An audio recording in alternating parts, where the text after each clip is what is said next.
Moi, je ne veux pas faire peur aux gens. Je ne manie pas la peur pour effrayer les gens. Ça, c'est une chose sur laquelle on peut vous accorder raison. Je vous le dis, je pense que ce pays vit une erreur dramatique, qui est la dramatisation perpétuelle pour quelque chose dont, à la fin, qu'est-ce qu'on va suggérer? Que tout le monde reste enfermé toute sa vie parce qu'il y a des virus dehors? On va y venir. Mais vous êtes tous fous. Vous êtes devenus tous cinglés.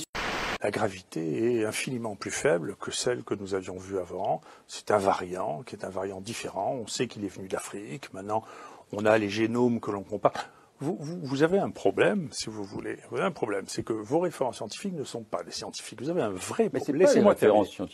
C'est pas des références scientifiques. Laissez-moi terminer. Nous avons publié, ça c'est de la science, dans des journaux scientifiques, que l'épisode de juillet-août était radicalement différent, et d'ailleurs qu'il est dû à un variant différent, et que le variant qui existait en mars, avril, mai a disparu. Donc c'est pas la même chose. Maintenant, nous sommes encore dans une autre situation que je n'avais pas plus prévue, et donc celle-là a fait une courbe en cloche, ce qu'on appelle le variant Marseille 1, elle a fait une courbe en cloche. Elle était de manière incroyablement moins dangereuse que tout ce que nous avions vu. Et y compris, ici, on a une professeure d'hématologie qui surveille parce que ça donne des troubles de la coagulation en disant, pour cette épidémie-là, je ne sers à rien.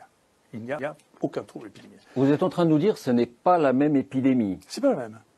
On parle plus du coronavirus. Non, mais vous parlez du coronavirus. On parle quand même du coronavirus. Non, vous parlez du coronavirus, mais ça n'est pas. Il se trouve que.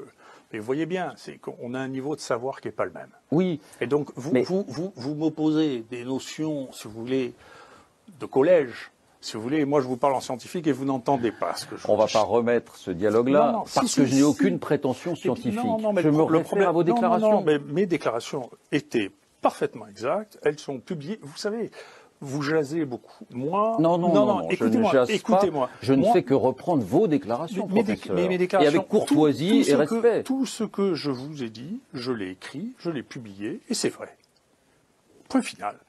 Donc, nous, vous savez, j'en suis à 80 publications scientifiques pendant que tout le monde a un avis sans faire une seule publication scientifique. Alors, vous savez, je m'en fiche un peu.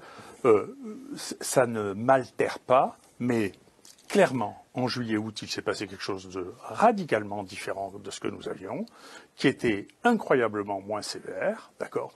Ça n'est plus le cas maintenant, si vous voulez savoir. Nous avons un autre variant.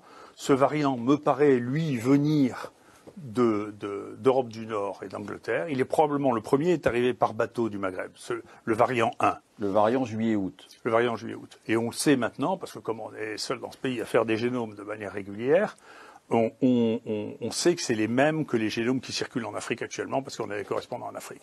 Donc il y a un génome africain qui est arrivé en juillet. On sait par où il est arrivé, on sait quand il est arrivé. Il est arrivé sur un bateau, on connaît la ligne sur laquelle il est arrivé. On sait qu'il y a une épidémie sur ce bateau parmi les marins. On les a testés, on sait quel est leur génome. Et donc on sait exactement ce qui s'est passé en juillet-août. Et il s'est éteint, comme le premier s'éteint, pour des raisons qu'on ne comprend pas. Et puis il en est apparu d'autres, y compris un qui est celui qui fait 75% des cas que nous avons à Marseille actuellement, qu'on appelle le variant 4.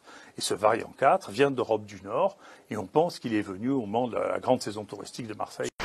On est en train de mettre le feu à la planète avec une chose qui est que des gens qui avaient une espérance de vie qui était entre 1 et 2 ans meurent ou mourront 1 ou 2 ans plus tôt. Donc vous dites que la mortalité n'est pas aussi grave que ce que laissent paraître les chiffres aujourd'hui.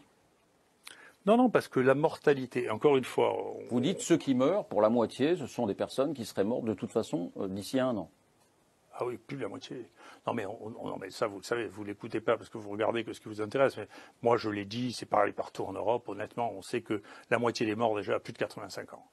Dans ceux qui restent en dessous de ça, donc en dessous de ceux de 80 ans, il y en a la moitié dans ce que nous avons regardé ici, dans notre échantillon, qui est des gens qui avaient des cancers, pour un tiers, des gens qui avaient des pathologies associées très évoluées, et que donc il existe bien sûr des gens probablement pour des anomalies génétiques sur lesquelles une d'entre elles qu'on a identifiée avec Casanova, qui prédispose à des formes graves qui sont rares, mais globalement, les gens qui sont décédés, que nous avons pu observer ici comme partout ailleurs, sont des gens qui avaient une espérance de vie extrêmement faible.